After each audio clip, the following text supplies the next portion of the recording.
Chapter 3. Mira Kingdom.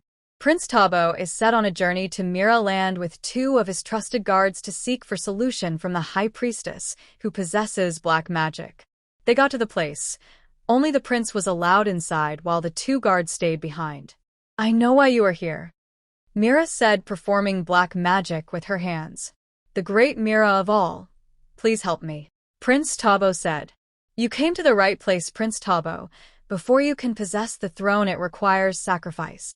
I will do anything. I want the throne to be mine," he said desperately, and Mira laughed evilly. "Go and come back in 2 market days." "Thank you, Mira." He bows and leaves. Meanwhile, the queen came with Mundle to see the chief priest. "What can I do for you, your majesty?" the chief priest asked. "Chief priest, I need your help. I want to know what the gods are saying concerning the throne," the queen said, and the chief priest made an incantation. "Your majesty, the gods are silent." "That can't be. Make them speak," Prince Mundle said, and the priest made another incantation. "The gods said the king is to decide who the next king will be." The priest said, "Why does my father need to decide who to choose or not? Everyone knows I am the rightful owner of the throne." Prince Mundle said, getting pissed off. "He only can decide that it's the king's choice to choose who to sit on the throne. That's what the gods are saying." The priest said, "Chief priest, can't something be done?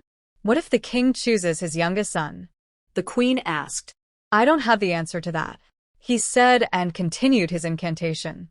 Prince Mundle stood up angrily and walked away, while his mother followed him behind. King's Palace. Prince Akeem was done chatting with his father. Then he stood up and left for his chamber. Prince Galen came over, and he bowed to his father. "Rise up, my son," the king said, and ordered him to sit down. "How are you doing, father?" "Very well, my son, and you?" "Not fine, father," he said. "Why, son? What happened?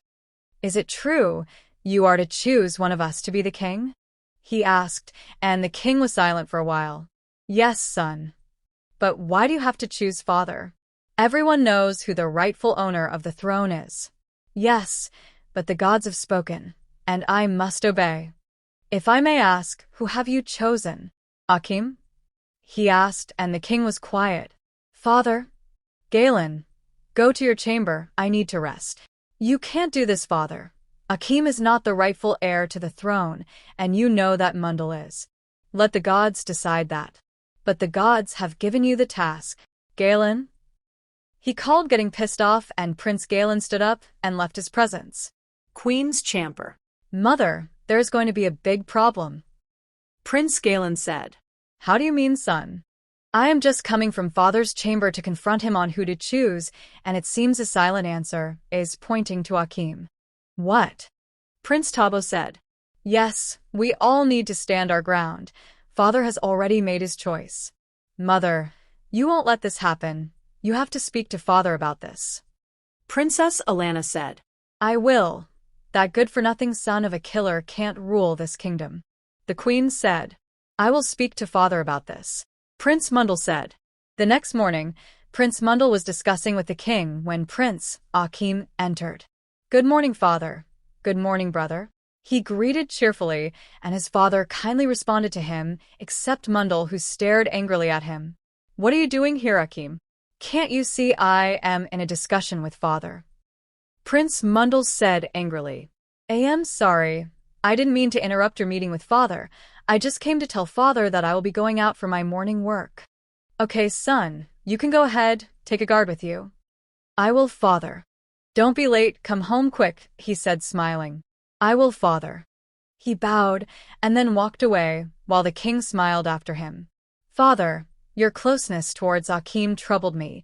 You haven't given me 1 minute of your time. Are you jealous of your younger brother?" "Of course not. Come on, Mundle. You are my son, and I love you all equally. But your love for Akeem is greater than the one you have for us." "Don't say that. My love for my children is not greater than. I love you all completely. My closeness to Akeem is because he is the youngest of you all, and he reminds me of his mother, and I am worried for him," he said, and Mundle sighed. "You don't have to worry about him. I will look after him when I am king." he said, smiling. Right, father? I can't say for sure. Let the gods decide your faith, he said, and Mundle was confused by his words.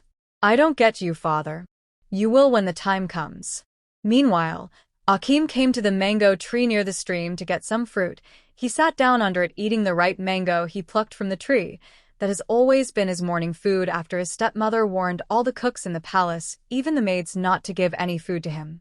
He refused to tell his father because he doesn't want trouble, and his stepmother threatened to kill him if he says a word to the king. He was happily eating the fruit when suddenly one of the palace maids came behind him holding a little calabash.